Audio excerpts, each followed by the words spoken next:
तो hello guys, अब हम इसमें बात करेंगे कि आपको आंसर राइटिंग टॉपर्स वाली कैसे करनी है। तो इसमें हम अगर कोई भी एक इसमें जैसे कि हम एग्जाम्पल के तौर पे एक उदाहरण उठा रहे हैं। यद्यपि 19वीं शताब्दी के सामाजिक धार्मिक सुधार आंदोलन का बाहरी स्वरूप सामाजिक और सांस्कृतिक था, जबकि उसका आंतरिक स्वरूप राष्ट्रवादी था। टिप्पणी कीजिए। ये 2023 में आया हुआ क्वेश्चन है, जो यूपीएससी वाला। तो हम इसमें स्टार्टिंग करेंगे जो टॉपर्स लोग होते हैं वो कैसे इसमें कैसे क्वेश्चन को करते हैं। तो देखो, तो हम शुरुआत करते हैं। तो टॉपर्स लोग पहले इसमें बढ़िया तरीके से अपना इंट्रोडक्शन देते हैं।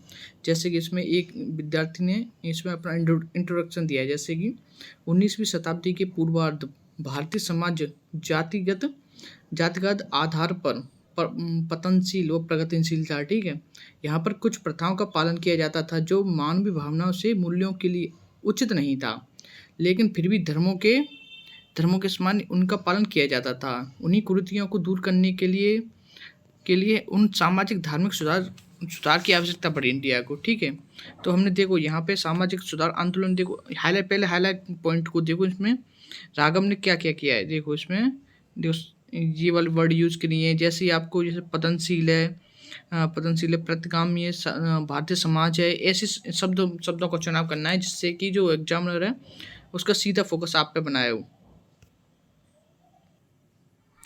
इसके बाद हम इस डायग्राम की बात करेंगे। जैसे कि जिस डायग्राम की देखो क्या खासियत है, इसमें सारे कंटेंट है ना, सारा कंटेंट को कवर किया है इस विद्यार्थी ने। जिसमें देखो इसने बढ़िया तरह क्यों सामाजिक धार्मिक आंदोलन किसी समाज के लिए जरूरी था। विधवा विवाह, जाति प्रथा का वहाँ पे बोल चाला था। बाल विवाह किए जा रहे थे। बाल विवाह के तात्पर्य से आपको ये समझना चाहिए कि बाल विवाह शुरू क्यों हुआ था। तो बाल विवाह जैसे कि बात करते हैं कि जो मुगल काल में जो मुगल आए थे, तो वे जो भी उनका शासन प्रशासन था, वो जैसे ही कोई युवतियाँ दिखती थी तो उन्हें उठाने का प्रयास करते थे। ऐसी मान्यता बताई जाती है लोगों के द्वारा।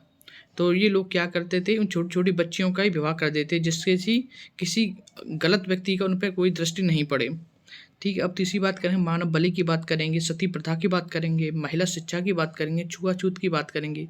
इसी के आधार पे हम सारे जो हमारा कंटेंट है उसी में एक डायग्राम के जरिए हम बता देंगे। ठीक है, और क्वेश्चन पूछता है इसका बाह्य स्वरूप मतलब राष्ट्रवादी क्यों था। ठीक है, तो 19वीं शताब्दी के भारतीय समाज में अनेक कुरीतियां विद्यमान थीं, जो धीरे धीरे समाज के दीमक की भांति खाई जा रही थी। और सामाजिक धार्मिक सुधार आंदोलन कोई आकस्मिक घटना नहीं थी। इसकी नींव 18वीं शताब्दी में ही रखी जा चुकी थी, क्योंकि यह जर्जर हो चुकी समाज को सीधा टारगेट कर रही थी। ठीक है, ये तो हम बढ़िया तरीका से अपना जो क्वेश्चन की डिमांड है उसके अनुरूप चल रहे हैं। ठीक है, अब यहाँ से हम इसमें चेंज करने का प्रयास करेंगे। जब राजा राम मोहन राय, दयानंद सरस्वती, स्वामी विवेकानंद, महादेव गोविंद रानडे आदि ने इन दोषों को दूर करने का अपना विशेष योगदान दिया। यह सुधार आंदोलन बाहर से सामाजिक और सांस्कृतिक सुधार थे, क्योंकि इसने अपना प्रहार भारतीय समाज की संस्कृति पर जो चल रही परंपराओं पे किया था। ठीक है, न कि किसी बाह्य आडंबरों के भांति। इसने पूरे भारतीय जो समाज है ना, भारतीय समाज के जो आंतरिक पहलू उन पे अपना प्रहार किया। ठीक है, तो इसके बाद हम बात करेंगे क्यों सती प्रथा, मानव बलि आदि परंपरा चल रही थी भारतीय समाज में, इनको दूर करने का पहले प्रयास किया। इसीलिए हम कह सकते हैं कि बाह्य आक्रमणों से यह सामाजिक और सांस्कृतिक धर्म सुधार आंदोलन बिल्कुल प्रभावित हो रहे थे। ठीक है, अब हम इसमें अपना आंतरिक प्रभाव भी डाल देंगे। आंतरिक प्रभाव में हम कैसे शुरू करेंगे। भारतीय राष्ट्रीय आंदोलन के संदर्भ में राष्ट्रवाद के दो प्रमुख विचार का अनुसरण किया जा सकता है। नंबर 1 साम्राज्यवादी, नंबर 2 राष्ट्रीय एकता। दूसरे शब्दों में, कोई भी व्यक्ति, आंदोलन या संघ में इन दोनों विचारों का समर्थक था, वही राष्ट्रवाद का प्रतीक माना जाता है।